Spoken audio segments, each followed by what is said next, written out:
ரொம்பவே சிம்பிளான பன்னீர் கிரேவி எப்படி பண்ணலான்னு பார்த்துடலாமா?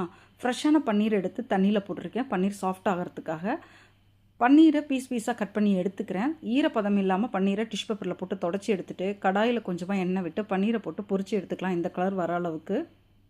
கிரேவி பண்ணுறதுக்காக மசாலா ரெடி பண்ணிக்கலாம். அதே கடாயில் பேலன்ஸ் இருக்க எண்ணெயில் ஒரு பெரிய வெங்காயம், இஞ்சி, பூண்டு, தக்காளி எல்லாத்தையுமே கட் பண்ணி போட்டு ஒன்றா வதக்கிக்கிறேன். கூடவே 1 ஸ்பூன் அளவுக்கு காஷ்மீர் சில்லி பவுடர், 2 ஸ்பூன் அளவுக்கு மல்லித்தூள் எல்லாத்தையுமே சேர்த்து வதக்கிக்கலாம். கூடவே 8 முந்திரி பருப்பும் போட்டிருக்கேன். எல்லாத்தையுமே சேர்த்து தண்ணி விடாமல் பேஸ்ட்டாக அரைச்சி இது மாதிரி எடுத்துக்கலாம் மிக்ஸி ஜாரில். கடாய் வச்சு 2 ஸ்பூன் அளவுக்கு பட்டர் போட்டிருக்கேன். ஷாய் ஜீரா, பட்டை, கிராம்பு எல்லாத்தையுமே தாளிச்சிட்டு ரெடி பண்ண கிரேவியும் போட்டு பட்டரோட நல்லா மிக்ஸ் பண்ணிடலாம். மிக்ஸி ஜாரில் மசாலா ஊட்டிகிட்டு தண்ணி விட்டு அலசி அதையும் கிரேவியில் விட்டுட்டு கொஞ்சமாக உப்பு சேர்த்துக்கிறேன். கிரேவிக்கு ஏற்ற மாதிரி கொஞ்சமாக கறி மசாலா பொடி, ரெடி பண்ண பன்னீரையும் போட்டு நல்லா மிக்ஸ் பண்ணி விட்டுட்டு கொஞ்சமாக கஸ்தூரி மேத்தி போட்டு கொஞ்சமாக மல்லித்தழை போட்டு இறக்குனா சூப்பரான பன்னீர் கிரேவி ரெடி. இந்த கிரேவி 10 நிமிஷத்தில் பண்ணிடலாம்.